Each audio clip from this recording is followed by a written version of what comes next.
আর এটা হলো ভালোবাসার কমতি নেই। হ্যাঁ, হ্যাঁ,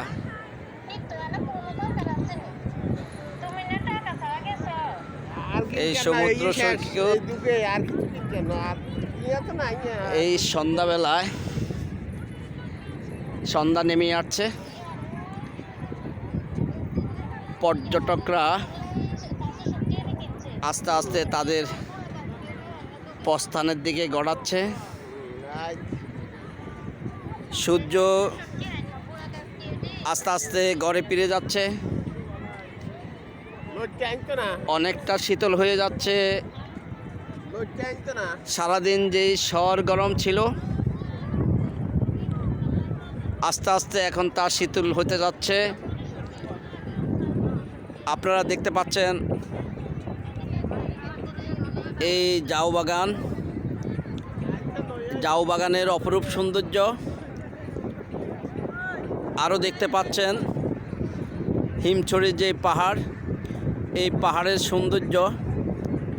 এই সূর্য অস্তমিত যাওয়ার পথে সূর্যের বিকিরণে পাহাড়গুলো ফুটে উঠেছে।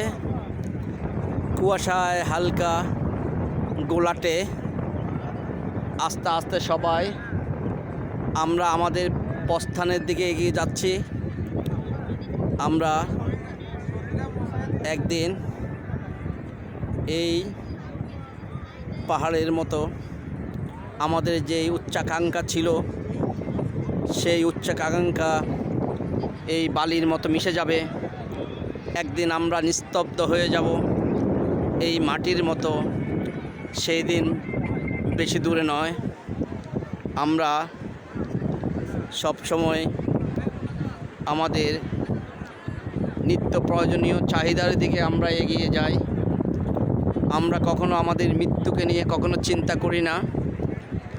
যখন আমরা সাগর পাড়ে আসি, তখন এই বিশাল সাগর দেখে আমরা আল্লাহ পাকের অস্তিত্ব নিয়ে একটু চিন্তা করি, যে যিনি সৃষ্টি করেছেন এই সাগর, নবমণ্ডল, ভূমণ্ডল, আকাশ নক্ষত্ররাজি, যিনি সৃষ্টি করেছেন এই পাহাড় পর্বত, যিনি সৃষ্টি করেছেন এই দুনিয়ার যত সৃষ্ট, যিনি সৃষ্টি করেছেন আমাকে তোমাকে, যিনি সৃষ্টি করেছেন আমাদের এই দুনিয়ার সকল মানুষকে, যিনি সৃষ্টি করে আমাদের চোখের সামনে সাজিয়ে রেখেছেন এই সৌন্দর্যগুলোকে, যিনি সৃষ্টি করেছেন আমাদের জন্য ভালো জিনিসগুলো, তিনি একমাত্র সৃষ্টির উদ্দেশ্যে আমাদেরকে বললেন,